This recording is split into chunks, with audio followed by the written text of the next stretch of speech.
Deci, mai întâi de toate, eu vă salut. Mă bucur foarte mult că astăzi, la această întâlnire, deci Liceul Teoretic Mihai Eminescu, orașul Florești, este prezent în echipa, așa cum am convenit. Acest interviu de astăzi, data de 8 februarie, înseamnă pentru noi o întâlnire în care vom disemina bunele practici și vom trasa proiecte pentru inițiativa Școala Digitală. În numele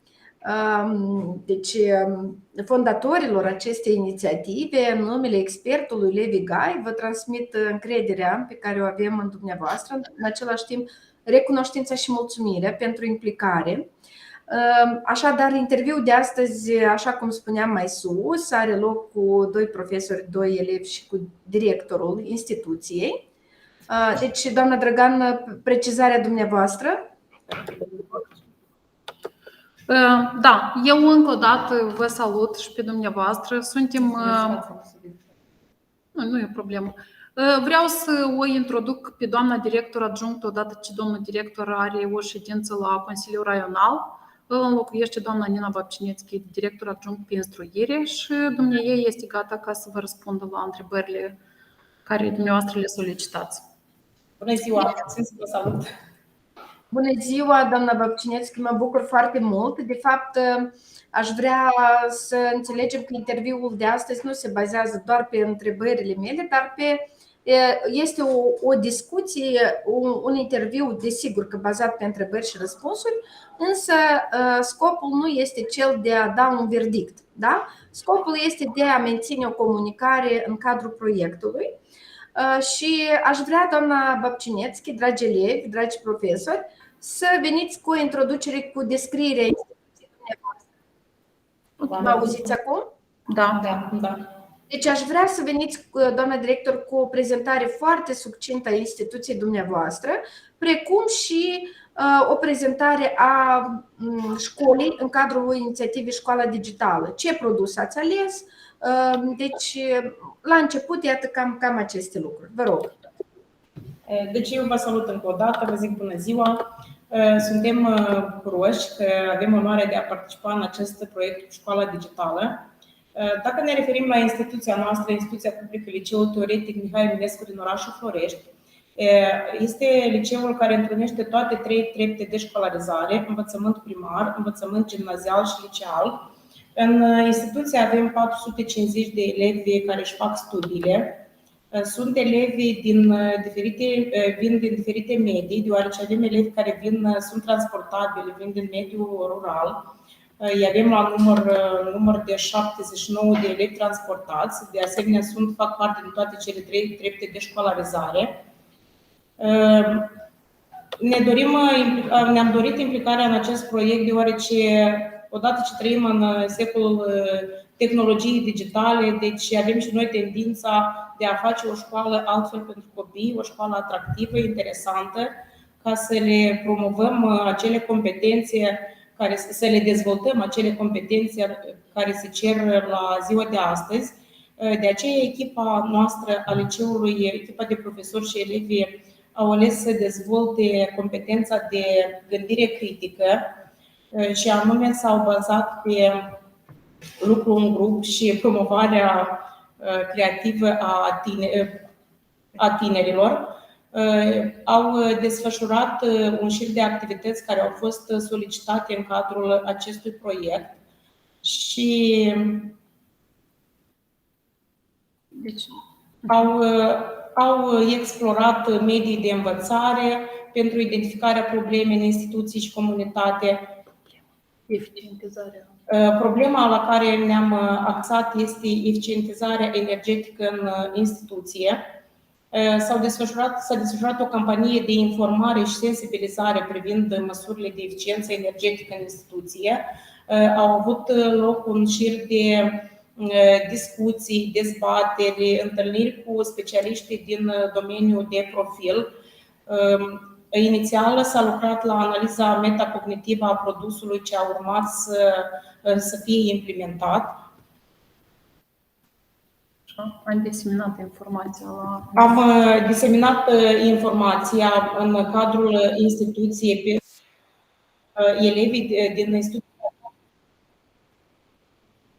activități și pe Facebook a liceului pentru a avea o diseminare în rândul părinților, în rândul comunității din localitate. S-au organizat dezbateri publice. Chiar recent elevii au avut o vizită de studiu la Societatea pe Acțiuni Red Nord, unde au avut întâlniri cu specialiștii din acest domeniu. Le-a fost aduse explicații și mai multă informații statistice ce țin de acest domeniu. Și continuăm. Până în moment, acum, până asta. Bine, deci... Dacă nu mi-a scăpat nimic, poate colegii să mai adauge ceva, deoarece oricum domnul director a fost mai bine pregătit pentru acest interviu, dar dacă la moment a apărut... Mă rog, nu era o problemă să modificăm și altă dată, dar nu e nicio problemă, ați avut o prezentare foarte bună, explicită. Vă mulțumim din suflet și chiar, mă rog, ați fost originali față de alți colegi că nu a fost o condiție ca dumneavoastră să faceți această prezentare, însă cred că este pertinentă, întrucât noi vorbim nemijlocit astăzi despre produsul MVP, despre busola învățării, despre învățarea bazată pe competențe în cadrul proiectului Inițiativa Școala Digitală. Și, doamna Vapcinețchi, vreau pe dumneavoastră, în calitate de manager, să vă întreb dacă ați participat la procesul de elaborare MVP.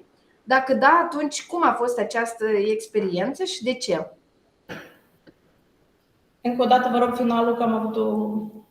Deci, dacă ați participat dumneavoastră în elaborarea produsului MVP. Am participat împreună cu colegele, am participat chiar la toate sesiunile noastre de formare pe care le-am avut după masă, la formularea, începând cu narațiunea, începând cu toate aceste detalii. Deci m-am încadrat la instruirea care a fost oferită din noastre și la alcătuirea planului de acțiuni pe care l-am implementat în instituție. Cum a fost această experiență pentru dumneavoastră? A fost o experiență, dacă să mă refer eu colegii în continuare, a fost o experiență nouă. Cercetam, eu țin minte inițial la narațiune, atunci când trebuia să ne explicați dumneavoastră, după care căutam, încercam să ne atașăm de fiecare cuvânt în parte pentru a ne da seama, să zic așa popular, cum se mănâncă și cu ce se mănâncă, deoarece era ceva nou pentru noi, eu am să zic că așa cum este și pentru colegi, dar am conștientizat că doar începând schimbarea de la noi și cercetarea de la noi, putem implementa ceva nou în instituția noastră. Nu a fost ușor, eu cred că colegii vor spune același lucru, că nu a fost deloc ușor acest lucru, dar încercăm să mergem înainte și să facem față acestei cerințe.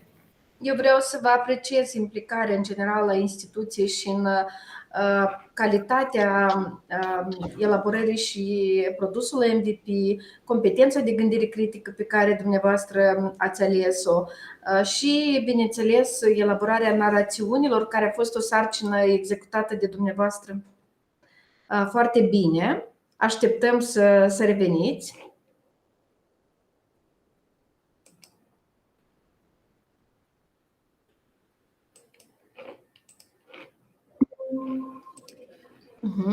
Ați revenit, da? Totul e în regulă acum?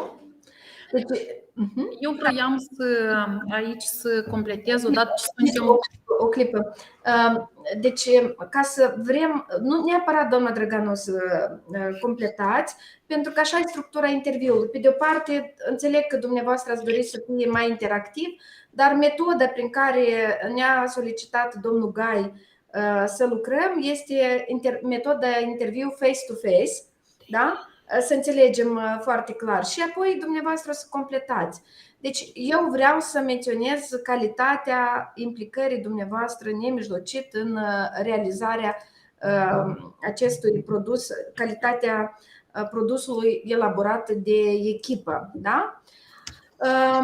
Deci nemijlocit calitatea elaborării competenței și a narațiunii, precum și produselor parțiale. Da, doamna Drăgan, vă rog, dacă vreți acum ceva despre produs să comentați. Da.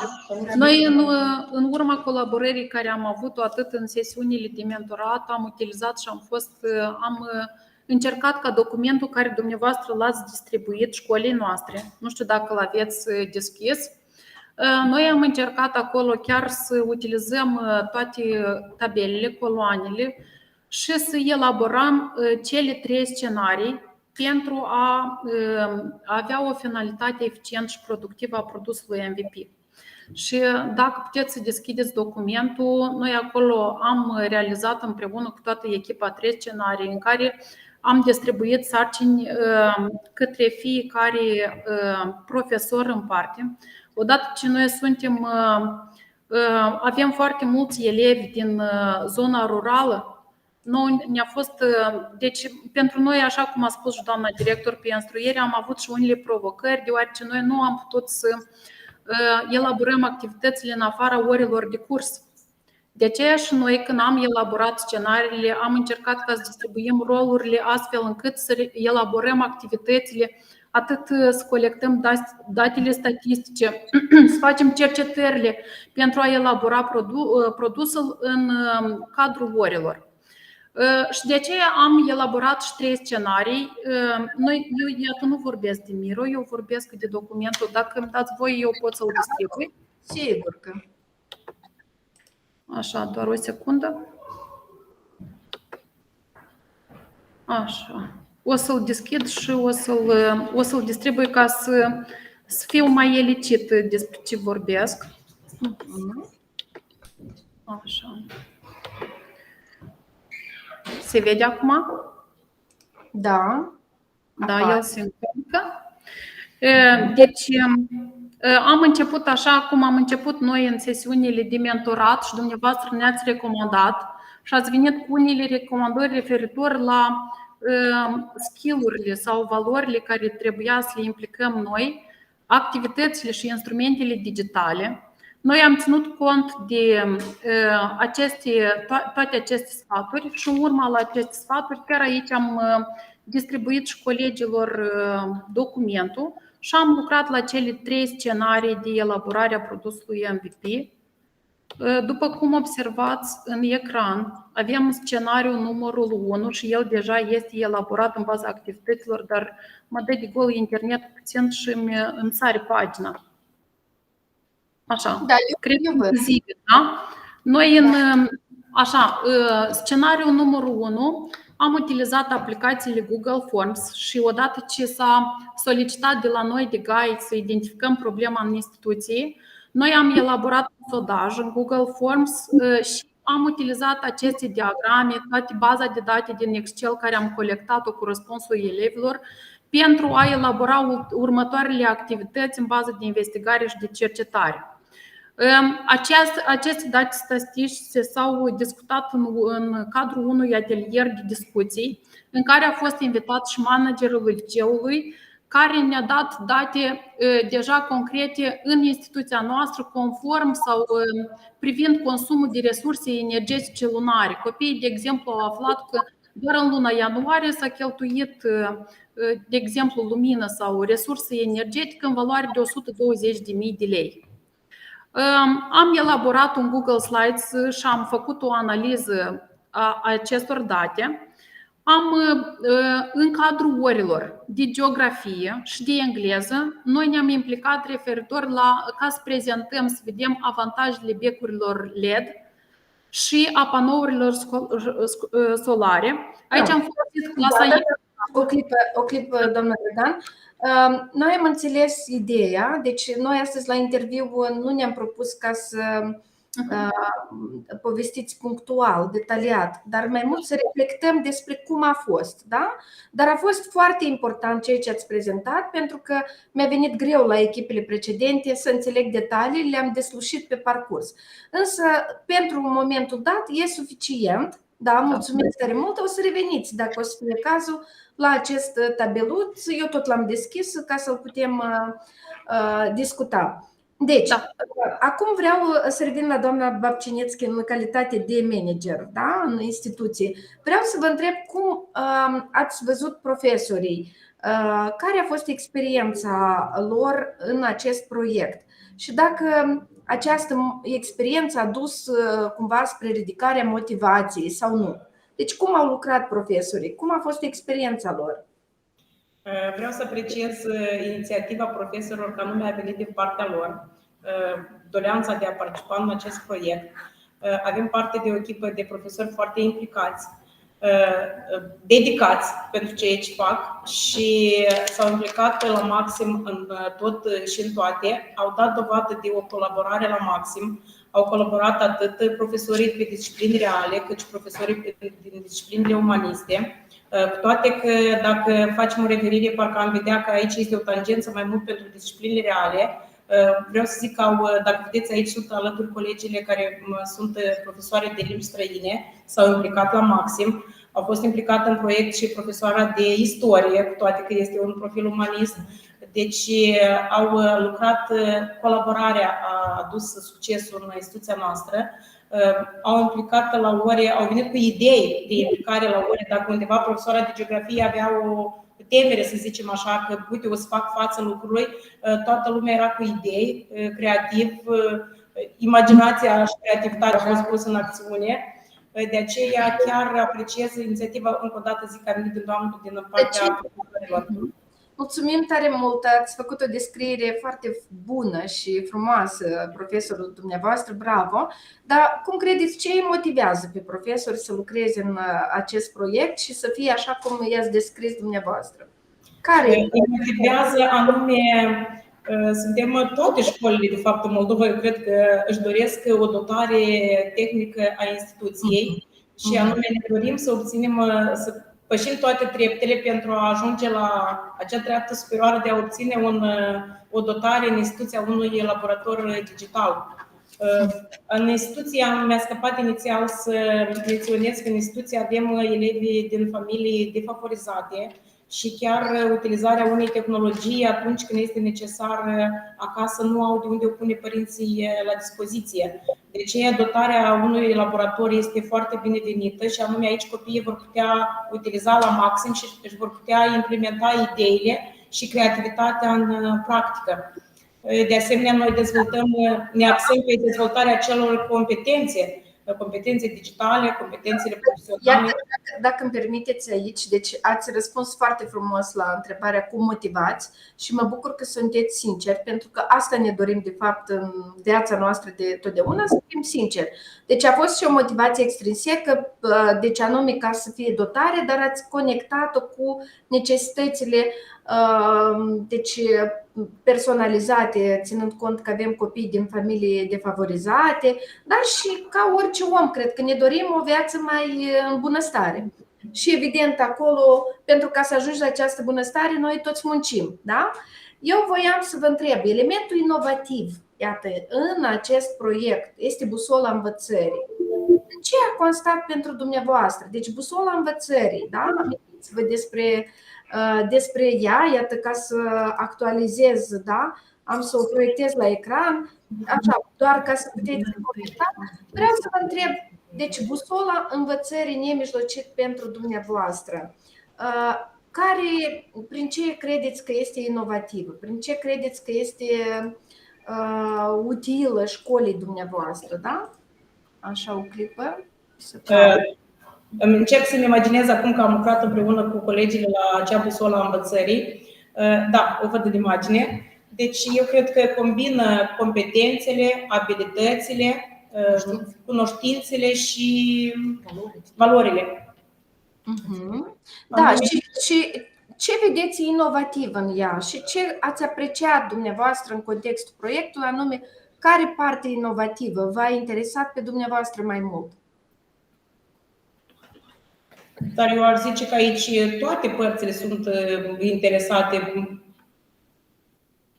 Nu știu dacă aș selecta ceva primordial. Ele au o conexiune între ele. Eu le văd pe toate că merg în pas, în tandem. Aceasta și este evaluarea inovativă, întrucât Până acum lucrurile se văd sporadic în sistem, deși din 2010 noi lucrăm la un curriculum bazat pe competențe, totuși inovația busolii învățării constă în abordarea holistică a cunoștințelor, perceperilor, deprinderilor, atitudinilor, starea de bine, mediul de învățare, student agency, da, co-agency. Deci toate aceste momente constituie elementul acesta și reflecție, acțiune și anticipare, constituie elementul prin care proiectul inovează, da, în sistemul educațional. Și acum aș vrea să vă mai întreb, considerați că busola învățării are perspective, ați putea să-l implementați, să-l folosiți ca un plan pe viitor, să folosiți această experiență și la alte proiecte, doamna Vapcinețchi? Cu siguranță că pot fi folosite, doar așa cum am menționat inițial, se bazează pe ceea ce stă la temelia învățământului și cunoștințe, abilități, valori. Cu siguranță că ele vor fi implementate și în alte proiecte. Aici aș vrea să menționez că cadrele didactice din instituții sunt implicate în proiectele e-twinning, acolo unde colaborăm cu parteneri din diferite țări și încercăm să facem un schimb de aceste cunoștințe și desigur că se pune accentul pe situații de abordare diferențiată la acest capitol. Am înțeles și vreau să vă întreb încă dacă v-ați propus și alte modificări în acest proiect, ce competență credeți că ați vrea să mai dezvoltați?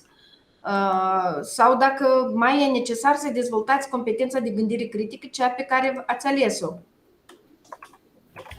Eu aș zice că competența de gândire critică este o competență vastă și ea, desigur că duce la dezvoltarea competenței făcând aceste vizite, chiar vizita recentă la Societatea pe Acțiuni Red Nord, eu cred că aici, fără doar și poate că elevii și-au pus deja, se pune accentul pe dezvoltarea competenței antreprenoriale, ceea ce astăzi este chiar binevenit și totodată elevilor le se oferă această inițiere.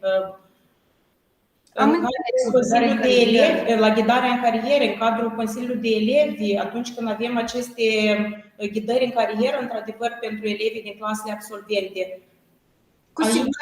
Cu siguranță că produsul MVP pe care l-ați elaborat dumneavoastră și toate produsele pe care le-ați vizat în proiect au această conexiune cu o posibilă dezvoltare a competenței antreprenoriale, e adevărat. Doamna Vapcinețchi, ce întrebare credeți că ar fi trebuit să mai dau eu unui manager, iată, în cadrul unui astfel de proiect? Și nu v-am dat. Nu v-am oferit nicio întrebare de genul ăsta. La moment m-ați luat în surprindere, adică nu m-am gândit la așa o întrebare. Ce ar mai trebui să vă mai întreb? Cum credeți? Dacă reieșind din cât de supra-solicitați sunt astăzi profesorii în instituție, dacă sunt dispuși și dacă au timpul de a-l oferi din familie, de fapt este un timp care îl răpesc de la familiile personale. Da, întrebarea este extrem de importantă. Eu de fapt v-am și întrebat mai sus cum îi motivați pe profesori și vreau să vă mai întreb încă o dată, dacă tot ați pus întrebarea aceasta, cum îi motivați pe profesori? Care mai este motivarea că echipamentele vor veni, că ajutăm familiile vulnerabile, dar ce motivare alta ar mai exista ca să-l scoți pe părinți, pe profesori din familie? Chiar profesorii noștri din instituție au nu știu care totuși pentru ei este primordial, dar tendința de a deveni o școală atractivă și așa cum în centre raionale noi avem o concurență de instituții și pentru a le oferi elevilor niște condiții, să facem o școală atractivă. Motivarea vine de aici pentru cadrele didactice. Doar noi, cadrele didactice, știm că o școală nu o fac doar elevii, doar părinții, dar în primul rând cadrele didactice fac o școală atractivă. Și aici vine motivarea fiecare pentru el. Odată ce vrei să lucrezi cu cineva ca să ajungi la o valoare, de ce să ai o valoare în clasă, ești motivat ca să oferi o calitate la clasă și să oferi ceva altfel decât se face zi de zi și în fiecare zi. Aveți perfectă dreptate. Iată, împreună cu această întrebare am și ajuns la finalul, să zic așa, interviului meu cu directorul. Da? Vă mulțumesc tare mult. Vă dăruiesc o inimioară și domnul director, multă sănătate. Mulțumim tare mult. Și acum aș vrea să luăm o discuție, să avem o discuție cu cineva dintre profesori. Cu doamna Drăgan, probabil că da? Dar noi suntem ambele, adică o să răspundem. Dar eu înțeleg că poate eu sunt mai conformistă astăzi. De obicei eu nu sunt conformistă, dar astăzi încerc să fiu de ajutorul lui Levi Gai, pentru că dumnealui va privi acest interviu și ne-a dat condițiile interviului. Da? De aceea, sigur că vă veți completa reciproc, dar mai întâi am să discut cu dumneavoastră, doamna Dragan, și vreau să vă întreb mai întâi de toate care este culoarea zilei de azi pentru dumneavoastră. Oranj. Da, de ce? Pentru că începând de la o zi de luni a fost verde, după o zi de duminică. Și am încercat să fiu cât mai productivă și odată ce, cum spuneți dumneavoastră, nu știu de unde vine inițiativa proprie, dar noi suntem implicați până la o oră târzie de 8 la ziua de luni, în care am avut două activități suprapuse cu un English Speaking Club și cu cursul de opțional, care este foarte binevenit și eu chiar îl privesc cu mult drag, dar de la 6 până la 8, când știi că nu ai o cină pregătită pentru copii, este și o provocare ca să faci față. Doamnă Dragan, vreau să vă amintiți despre produsul MVP. Da. Și să ne spuneți, vă rog frumos, care a fost rolul dumneavoastră, ce ați făcut dumneavoastră nemijlocit în acest produs, experiența, da? Pe scurt, vă rugăm. Este benefic să menționăm produsul nostru MVP este storytelling. Așa. De aceea eu, în calitate de profesor și de membru a echipei de inițiativă, noi am pregătit cu elevii la dezvoltare personală și în cadrul orilor de engleză am făcut cercetarea referitor la becurile LED și la becurile galbene. Deci avantaje și dezavantaje. Într-același timp, în cadrul curiculumului, adică curricular ca conținut, am avut și energie regenerabilă și aici elevii au venit cu prezentări și cu produse gata realizate, cu niște soluții, cum ar putea fi implementate, iată anume panourile solare ca o sursă alternativă energetică în instituția noastră. La fel sunteți profesoară de limba engleză. Da. Care a fost mentorarea dumneavoastră? Ce ați făcut dumneavoastră nemijlocit în acest proiect? Cum ați lucrat cu elevii? Deci, noi mai întâi am avut niște videouri informative referitor la aceste surse regenerabile, după care am divizat copiii în echipe și am luat situațional diferite situații din instituția noastră. Așa cum spuneam, iată, spre exemplu, prima echipă li s-a dat situația că noi am consumat energie electrică de 120.000 de lei în instituții în luna ianuarie.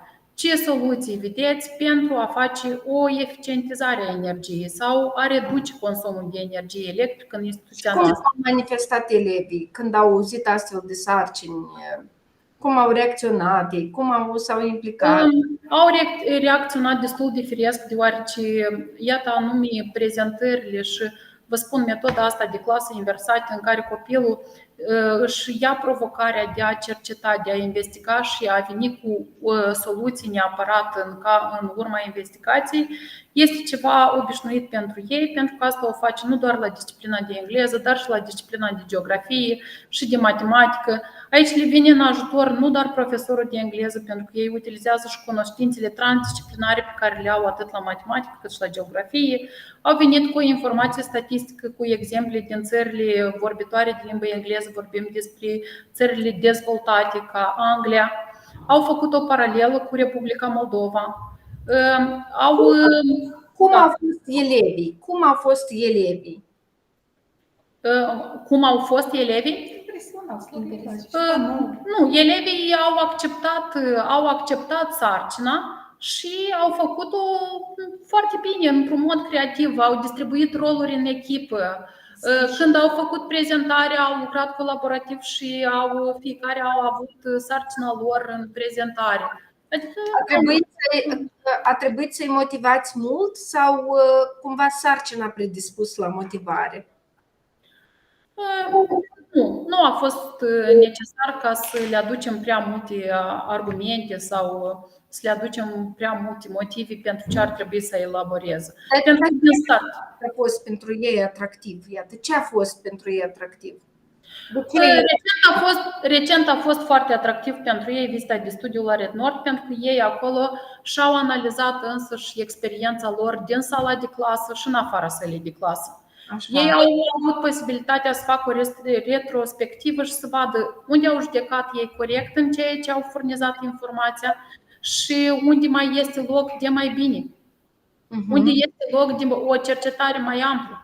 Iată, tocmai ați anticipat întrebarea mea, dar foarte bine ați dat răspunsul, poate care, nu neapărat care l-am așteptat, dar un răspuns reflexiv în ceea ce privește mediul de învățare. Da?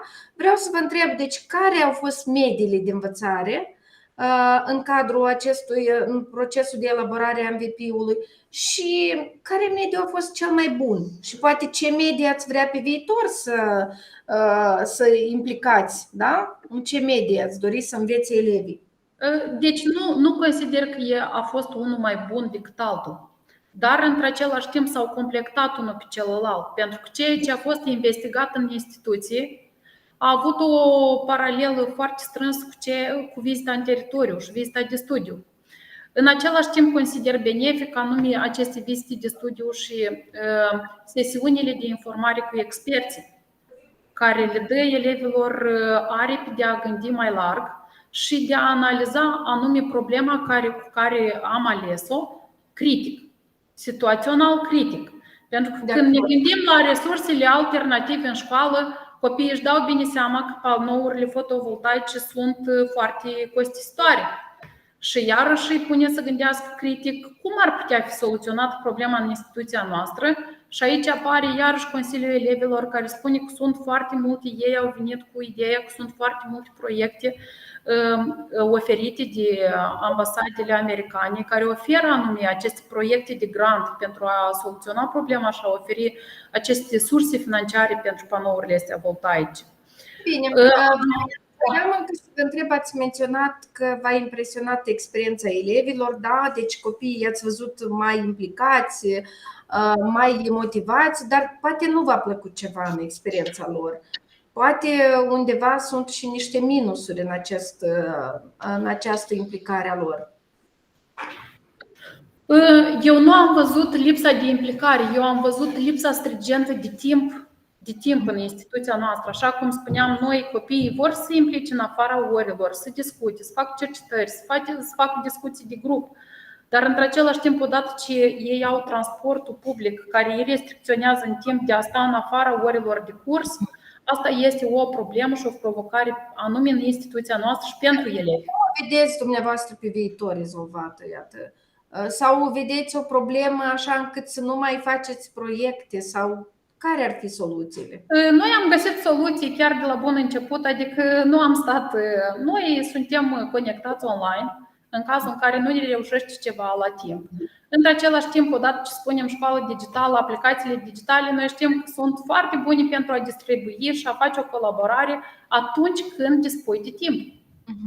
Deci toate documentele Google, ca să înțelegeți, care le-am elaborat cu profesorii, au fost distribuite și în grupurile de lucru cu tinerii.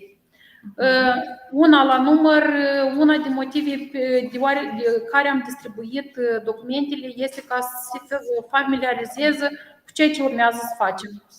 Am elaborat planul de acțiuni cu profesorii, după care am dat acces și elevilor ca să intervină și elevii. la acest plan de activități și de acțiuni. Știți că acest plan de acțiuni a fost foarte bine completat anume de elevi privitor la campania de sensibilizare, privitor la diseminarea informației care urmează să o diseminăm nu doar în instituție, dar și la nivel raional. Adică, iată, dacă dumneavoastră vă uitați așa, să zic eu, din Adion, la experiența pe care ați realizat-o în cadrul proiectului, cum vedeți dumneavoastră, ce vedeți pozitiv în experiența pedagogică, mediul de învățare, da?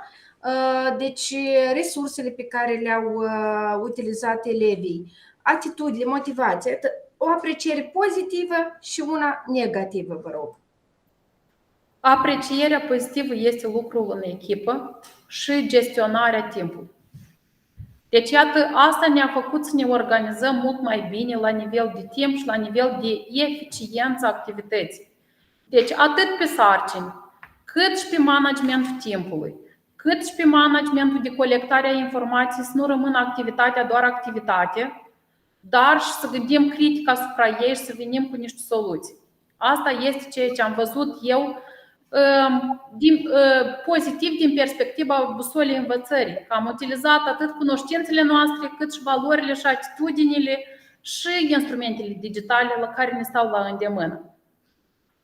Aspectul negativ este ca să corelez activitatea dintr-o disciplină în alta și iarăși avem nevoie de colaborare și de bună gestionare. Pentru că la început toți veneam cu idei și activități bune și creative, dar ele nu erau corelate. Nu aveau o corelație una între alta. Deci, dacă profesorul de geografie spunea că uite, vine cu niște statistici, nu ne dădeam seama ce să facem cu aceste statistici. Și spuneau că activitățile per ansamblu erau toate bune, dar corelarea între ele nu era. Ceea ce consider că o să ajungem până la sfârșit ca să fie o bună corelare, așa cum este creat produsul MVP, în formă de pas cu pas, ceea dintr-o activitate în alta, așa ne-am gândit și noi ca să ajungem iată la asta. Pentru că pentru asta am avut nevoie de foarte multe dezbateri și foarte multe sesiuni online care le făceam în afara orilor seara împreună cu profesorii și chiar și implicam elevii ca să vină cu unele ajustări poate la ceea ce ne gândeam noi. Mi-a plăcut foarte mult că v-ați dorit ca să folosiți experiența aceasta și pe viitor și într-adevăr să găsiți acest, să zic așa, mijloc de aur, da? Sau mijlocul de aur nu ca element de pace socială, mijlocul de aur pentru ca să vedem holistic lucrurile, da? Să nu fie doar niște activități, experiențe sporadice. Pe de altă parte vreau să vă spun că parcă n-ar trebui să ne temem chiar și de elementele acestea sporadice, că facem niște calcule și parcă ele nu se leagă cu produsul nostru, că facem niște traduceri, de exemplu, din engleză și parcă ele cumva n-au legătură. Inițial, în aceste experiențe de aplicare a busolei învățării, cele mai importante sunt experiențele. Iar ulterior vine și această corelare despre care vorbiți. Mi-a plăcut cum ați răspuns, doamna Dragan, excelent, foarte bine și mai mult decât atât cu elemente de reflexie și pe viitor. Aduceți-vă aminte cum ați procedat la evaluare, cum a decurs metoda de evaluare, ce a fost bine în ea, ce credeți că ar mai trebui să mai prelucrăm în continuare atunci când vorbim despre evaluarea produsului MVP? Noi, propriu zis, evaluarea am făcut-o pornind de la faptul că noi avem storytelling-ul. Noi permanent am încercat să colectăm informații.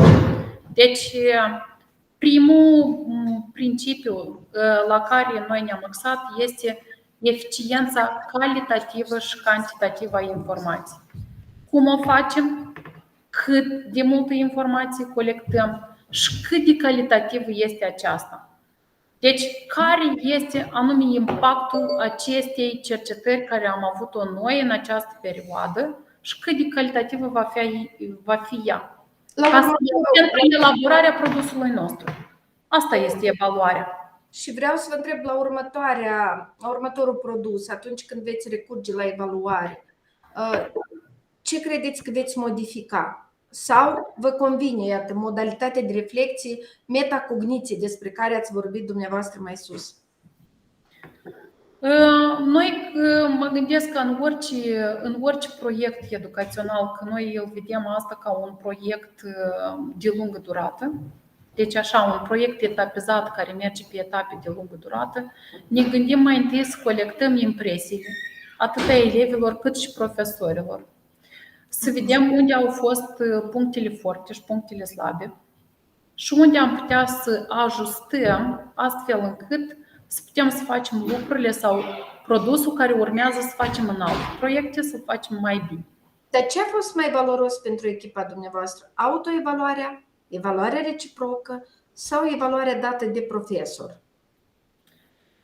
Eu mă gândesc că toți, absolut, atât profesorii cât și elevii, s-au axat mai mult pe autoevaluare. Ce am făcut eu bine și unde pot să fac mai bine. Da, de acord. Dar într același timp noi nu am rămas doar la asta. Odată ce spunem de colaborare, neapărat este și o evaluare reciprocă, dar consider că autoevaluarea prevalează, pentru că odată ce putem să ne autoevaluăm, putem să recunoaștem unde am făcut bine și unde am făcut mai puțin bine, putem să facem lucrurile mult mai bine pe viitor. Dar și evaluarea aceasta externă. Iată, colegii dumneavoastră din alte instituții au menționat cât de important a fost prezentarea produselor în cadrul celorlalte, deci în cadrul conferințelor, da? Și atunci are loc o evaluare externă, ca o completare la tot ce ați realizat. Valoroase experiențe ați avut, doamna Dragan, și o întrebare pe care credeți că ați vrea să o auziți de la mine. Nu știu, nu atât întrebare, aș vrea să aud mai mult un feedback ce am putea să elaborăm spre final mai bine, ca să dăm dovadă de competența, de gândire critică bine analizată în cadrul activităților. Deci, noi am expus, de fapt, interviul ăsta pentru noi a fost și așteptăm de la acest interviu și un feedback referitor la activitățile care le-am elaborat. Și poate există niște sugestii din partea dumneavoastră ce am putea să mai elaborăm ca să realizăm produsul de video storytelling la sfârșit de luna mai, când știu că o să ne întâlnim pentru o evaluare finală. Da, mulțumesc, doamna Drăgan. Eu voi ține cont de sugestia dumneavoastră. Cu adevărat, asta ne propunem în continuare.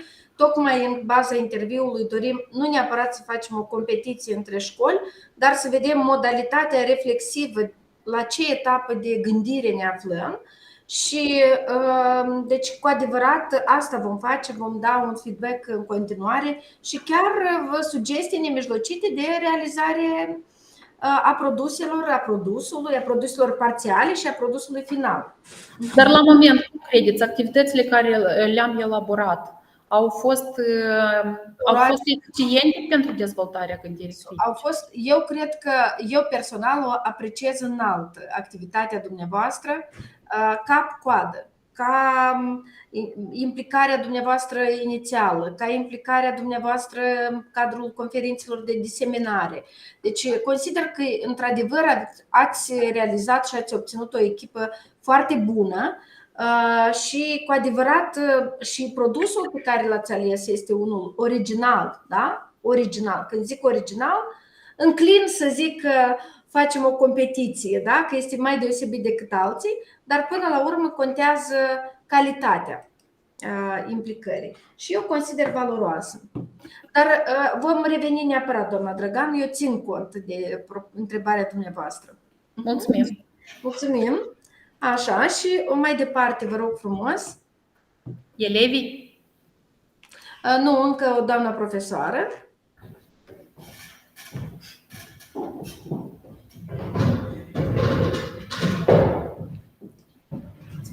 Bună ziua! Bună ziua! Cu cine vorbesc?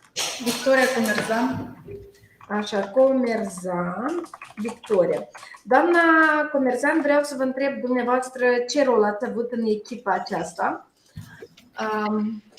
Cred că n-am avut un rol atât de important ca echipa managerială, dar așa, am încercat ca să ajut să elaborăm un plan de acțiuni foarte bine definit.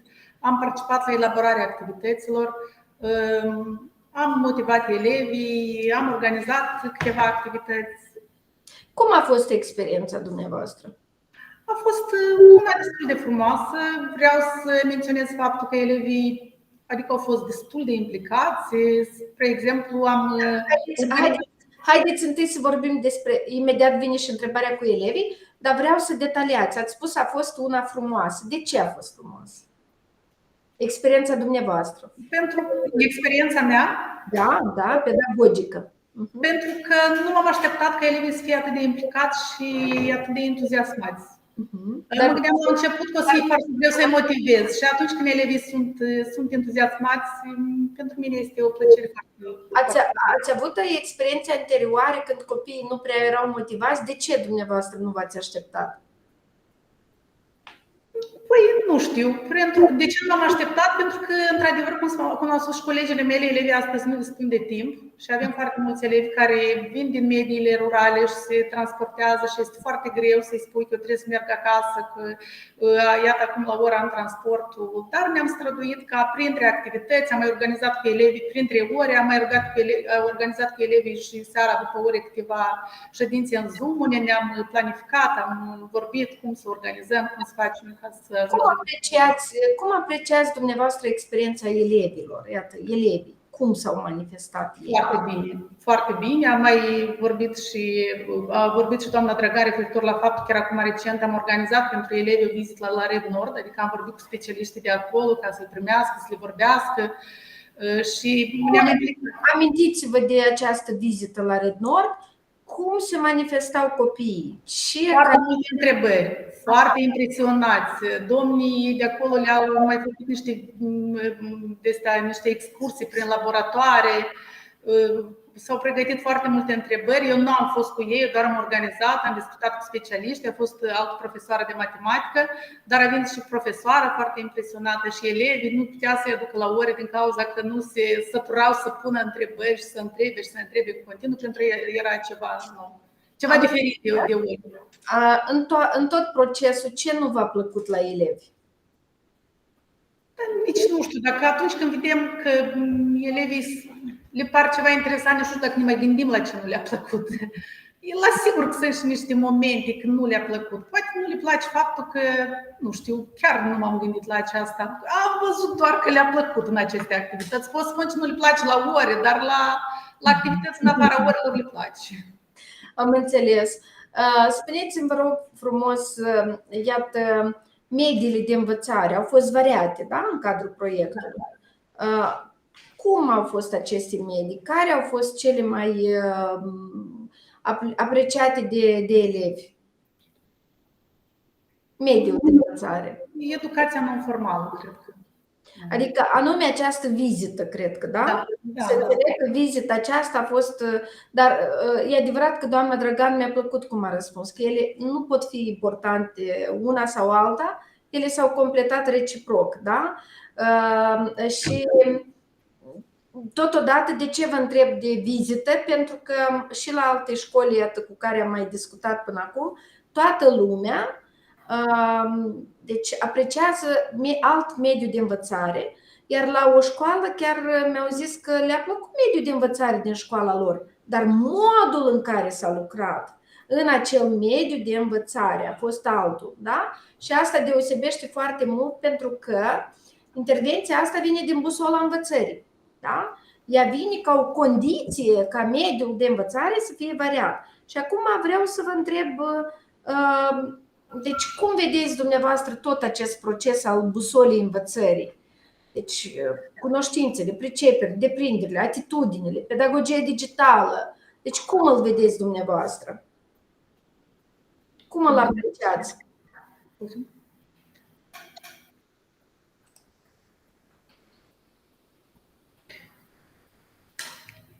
O combinație bună, nu? Eu cred că este o combinație foarte bună și o temelie foarte puternică care.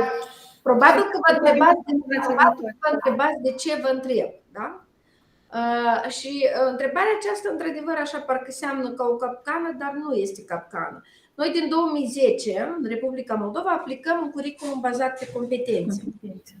Doar că el este la noi foarte steril abordat în cadrul disciplinei.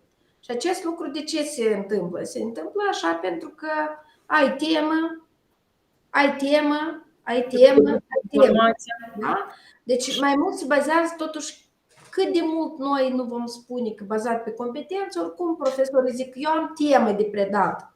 Și când zicem temă de predat, asta înseamnă de fapt livrare de cunoștințe, transmitere de cunoștințe, da? Informații. Și referitor și elevii. Noi avem teme de predat, copiii au teme de relatat. Exact. Nu de inclus în situații. Când vorbim de busola învățării, când vorbim de proiect, vorbim de un caracter integrator. Da? Iată, asta era întrebarea mea. Cum vă pare acest proces de integrare a cunoștințelor, preceperilor, deprinderilor, a pedagogiei digitale, a mediului de învățare? Adică, cum vedeți dumneavoastră lucrul ăsta? Aceasta era întrebarea. Vă văd așa nesigură. Nu vă temeți să spuneți așa cum credeți, că nu sunteți la examen și nu vă dăm notă. Discutăm doar. Că abordăm Diferențiat. Abordăm învățarea diferențiat și anume punem pe copii în situații concrete de viață. Da, copiii au posibilitatea să aplice și cunoștințele, și deprinderile, și abilitățile. Deci, lucru curios este că acest moment se poate face mai mult în proiecte decât la lecții. Da? Bine, vă dau o provocare. Eu, ca specialist în domeniu, să zic așa, mai degrabă ca cercetător, am un răspuns foarte clar. Ca numărul de teme în curriculum să fie cât mai puțin, cât mai mic. Teme. Ca să stai la o temă 3 lecții. Da? Când zic temă, mă refer, cred că ați înțeles, la conținuturile curriculare. Să reușești să treci prin această triadă de cunoștințe, priceperi, deprindere, atitudini, să le pui în funcțiune, să faci alt mediu de învățare și să acționeze copiii, să producă ceva, așa cum ați menționat mai sus dumneavoastră, să producă, deci, în baza unor situații de viață, da? Așa cum dumneavoastră ați menționat. Spuneți-mi, vă rog, dar evaluarea, cum a fost în cadrul acestui proiect? Evaluarea. Evaluarea a fost și în grup și reciprocă. Deci, autoevaluare, copiii s-au autoevaluat și singuri.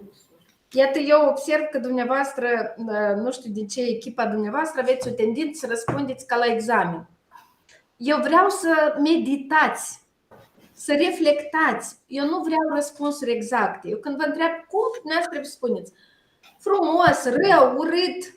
Înțelegeți ce am în vedere? Cum a fost evaluarea? Stresantă, agreabilă? Deci nu vă întreb ce ați făcut, dar cum?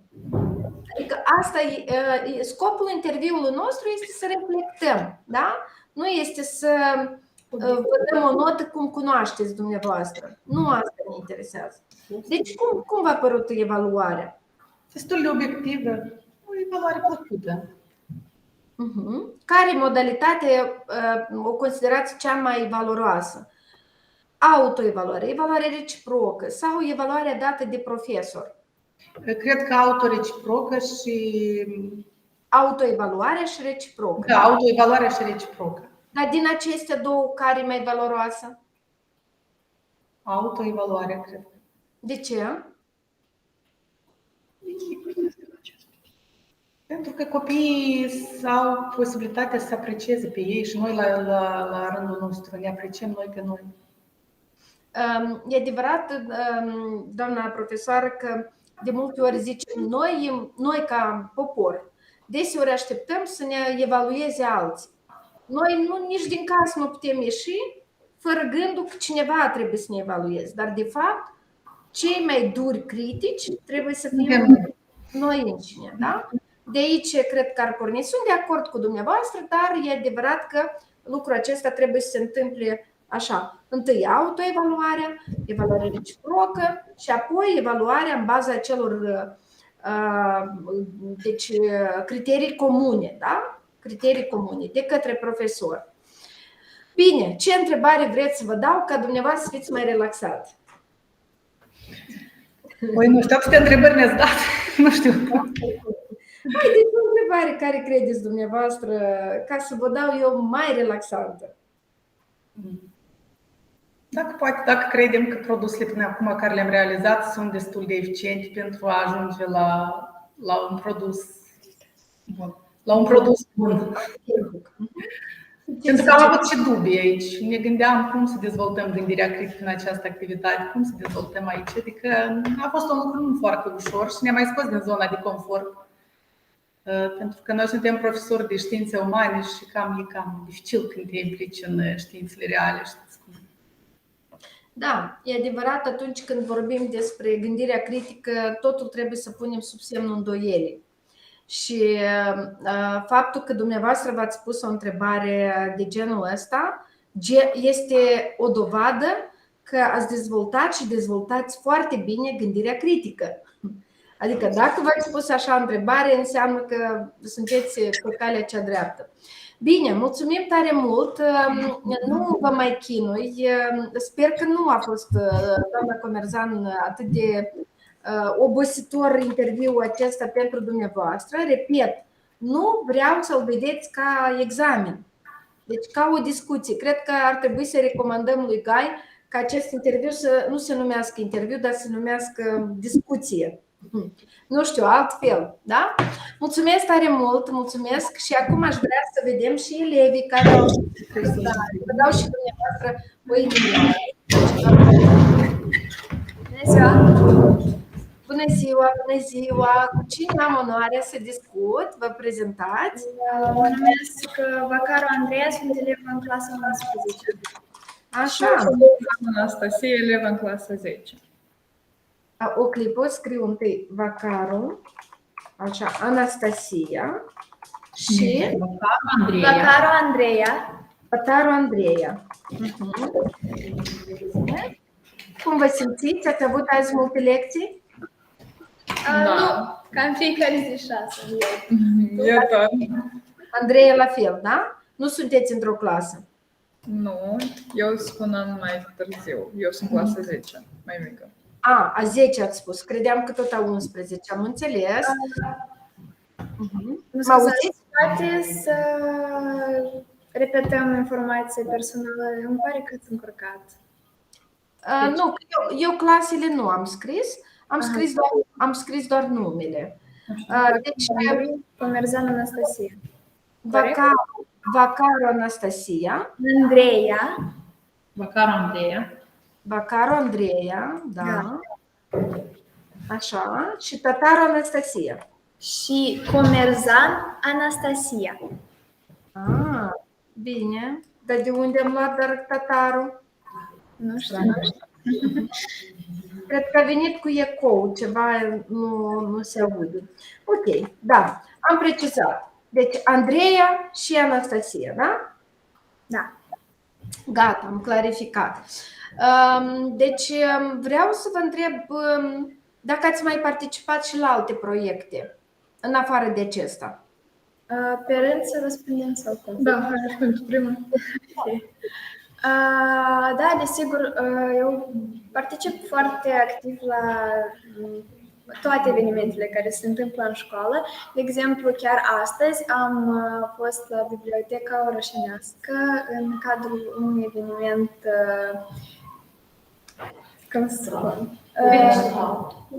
felicitat cultural pe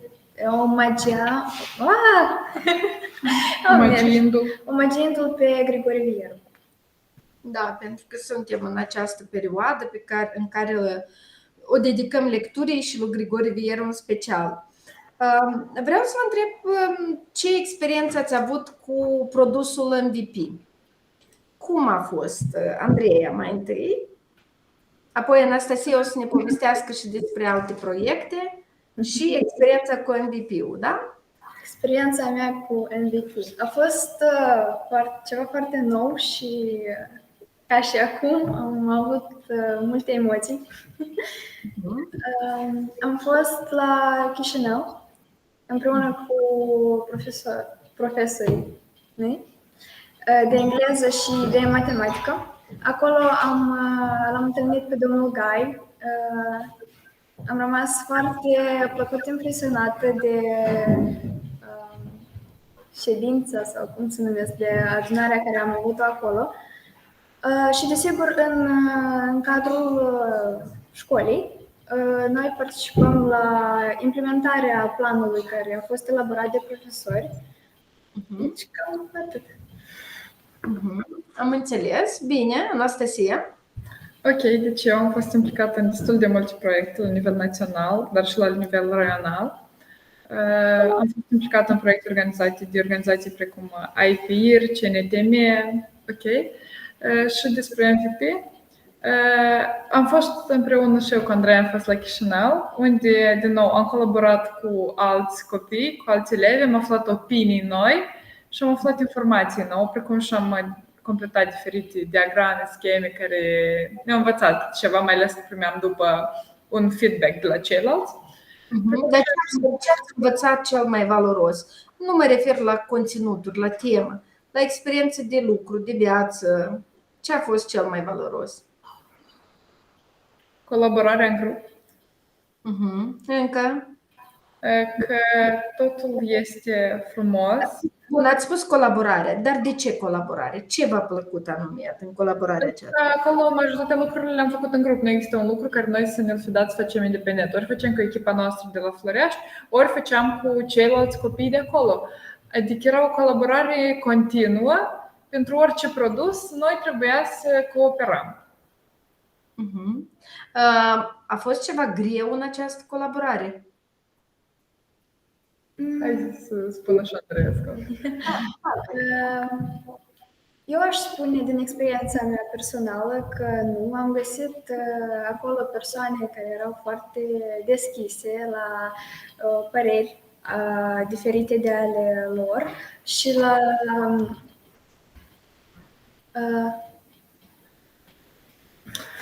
ok, deci erau copii foarte deschiși, deoarece erau copii implicați. Erau implicați în socializare, erau implicați în comunicare, erau acomodați cu colaborarea și deja era foarte interesant pentru că noi când deja trebuia să facem ceva, adică noi ne găseam fiecare care știa din fiecare domeniu și ne grupam astfel încât să iasă tot ok și deja să facem o cooperare frumoasă ca să ducem ce competențe pe care le-ați aplicat, le-ați simțit că vi le-ați dezvoltat aici, o să vă fie utile pe viitor? Iată, ce credeți că a fost, ați învățat ceva nou ca experiență de viață, ca experiență de colaborare, da? Și pe viitor o să folosiți?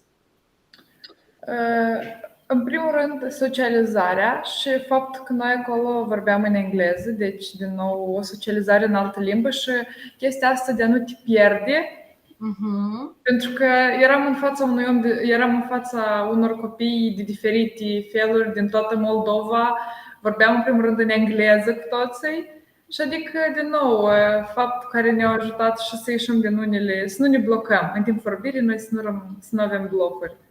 Foarte frumos, da. Și dumneavoastră? Cred că cel mai important pentru mine a fost competență. Comunicarea, și anume comunicarea cu oameni nu numai de mai mari, mai maturi decât mine, dar cu semenii mei care mi s-au deschis dintr-un Dar ce a fost mai greu? Dar ce a fost mai greu aici, Andreea? Cu semenii sau cu diferite vârste, mai mari, mai mici? Cred că pentru mine a fost cu semenii, deoarece eu sunt obișnuită să lucrez mai mult cu oameni mai mari, pentru că și în școală și acasă mereu cer sfaturi de la oamenii mai mari. Și aici, când ne-au pus într-o situație în care trebuiam să lucrăm în grup doar noi între noi, Nu seamănă cu experiența din clasă. Era ceva mai interesant. De ce ai simțit atunci? Responsabilitate sau frică? Concurență? Ce a fost? Niciuna. Am fost foarte interesată în a vorbi cu fiecare din ei. Am cunoscut mulți oameni noi. Eram foarte deschisă să ajut pe cineva și ei la rândul lor mereu mă ajutau dacă eu ceva nu înțelegeam. De exemplu, pot să spun că era un băiat care nu înțelegea româna și eu mereu eram lângă el și traduceam din română în rusă. Am înțeles. Bine. Acum vreau să vă întreb, iată, nu doar de întâlnirea de la TechWheel, da? Acum vreau să vă întreb, iată, de tot procesul de lucru în cadrul proiectului Școala Digitală, mediul de învățare. Cum a fost pentru voi mediul de învățare? Care v-a plăcut cel mai mult? Da, simt că de la începerea proiectului mediul de învățare un pic s-a schimbat și relația cu profesorii s-a schimbat, orele au devenit mult mai interactive și iar în programa noastră de ore de engleză, istorie, matematică s-au mai introdus unele activități noi și mai interactive. De asemenea, am observat nu numai noi, dar și alți colegi ai noștri din toată școala au fost implicați în acest proces. Desigur, mie mi-a plăcut cel mai mult evenimentul. Nu evenimentul, la red nu știu cum să numesc. Vizita de studiu. Da, să înțeleg că mediul de învățare, anume acesta ar fi fost cel mai apreciat de tine, da? Da. Da, bine. Dar cum a fost evaluarea? Cum ați fost notați, apreciați? Cum? Deci nu cum, dar cum v-ați simțit în procesul ăsta? Și ce v-a plăcut în evaluare? Ok, deci la evaluare noi primeam un feedback mai mult pozitiv. Deci nu ni se spuneau lucruri, de exemplu, că uite, așa e greșit, așa e urât. Deci încercam să ne facă mereu pozitiv și să ne susțină.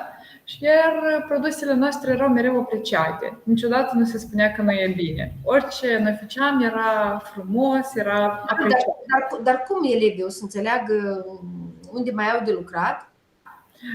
Ok, deci nouă ne se dădeau unele sugestii, dar nu se spunea că așa nu e bine. Doar se ofereau unele sugestii.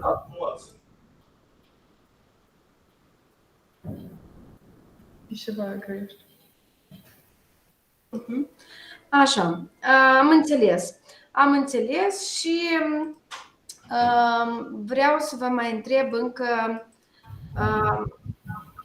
cum apreciați în general acest proces de învățare într-un proiect, și anume învățarea digitală. Cum apreciați, ce aprecieri, ce notă, ce cuvânt dați? Cred că în secolul 21 este foarte importantă tehnica digitală și, cum am mai spus și profesorii mei, nu import, nu toți elevii dispun de tehnica necesară și de timp. De aceea, acest proces îl cred foarte benefic pentru toți elevii care au participat la el. Am înțeles. Anastasia? Eu la fel consider că acest proces este unul benefic, deoarece noi încercăm un alt fel mod de învățare. Și nu ne axăm doar pe cunoștințele din manual, dar ne axăm și pe skill-uri din viață, ne axăm pe colaborare, pe crearea de produse fizice interesante, nu acele proiecte pe coală, dar produse creative. Și de asemenea mai învățăm alte subiecte. Învățăm și alte lucruri care nu sunt în curicula școlară. De acord. Da, mulțumesc foarte mult. V-ați completat reciproc, foarte frumoase și originale idei. Vă dau câte o inimioară, dar la sfârșit vă rog, ce ați mai vrea să vă mai întreb?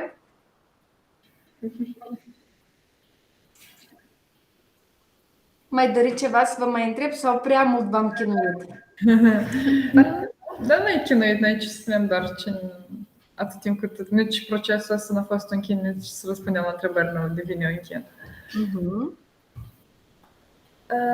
Poate o întrebare, la ce am mai vrea să participăm de genul? La ce mai doriți? Să participați. Vrei să spuneți? Ok, eu consider că noi am putea să încercăm să participăm la diferite granturi sau să începem diferite campanii de advocacy pentru să rezolvăm probleme din comunitate și să facem din nou diferite activități care să fie pe placul elevilor. Foarte frumos, bravo! Vrea și Andreea să ne mai spună ceva? Desigur, să mai participăm la ce a spus Anastasia și aș vrea să implic cât mai mulți prieteni de-ai mei, adică să le arăt că comunitatea noastră este importantă și dacă noi nu vom face schimbarea, nimeni în locul nostru nu vom face. De acord. Bravo! Stimate domnișoare, vreau să vă spun că ascultându-vă pe dumneavoastră îmi dau seama cât viitor are această țară și dacă dumneavoastră veți face așa cum spuneți, veți motiva și colegii, atunci cu siguranță că vom avea un viitor cât de cât luminos, nu știu cât de prosper și cât de dezvoltat, dar cel puțin avem o speranță într-o țară dezvoltată. Eu vă mulțumesc pentru atenție. Dacă sunt profesorii dumneavoastră alături, să le mulțumesc și lor. Da, suntem aici. Noi vă mulțumim și pentru implicare în proiect, pentru devotamentul pe care îl manifestați. Dacă vreau să vă apreciez că sunteți o echipă minunată, se înțelege foarte clar că aveți multe implicații, toate că menționați mereu despre faptul că aveți copii din localitățile rurale și asta cumva ar fi un impediment. Să știți că eu sunt orășeancă de la Chișinău și întotdeauna m-am temut de copiii din sate, pentru că ei sunt mai practici, ei sunt mai de viață. Deci vreau să vă transmit această... Eu știu că dumneavoastră sunteți dintr-o localitate, locuiți în oraș, dar mă refer la faptul că elevii care vin din sate, ei sunt foarte buni și nu aș vrea chiar să facem această discriminare, în general, niciodată, nu caz, pe principiul rural-urban, doar că poate în rural, într-adevăr, copiii nu prea au condiții, să zic așa, da?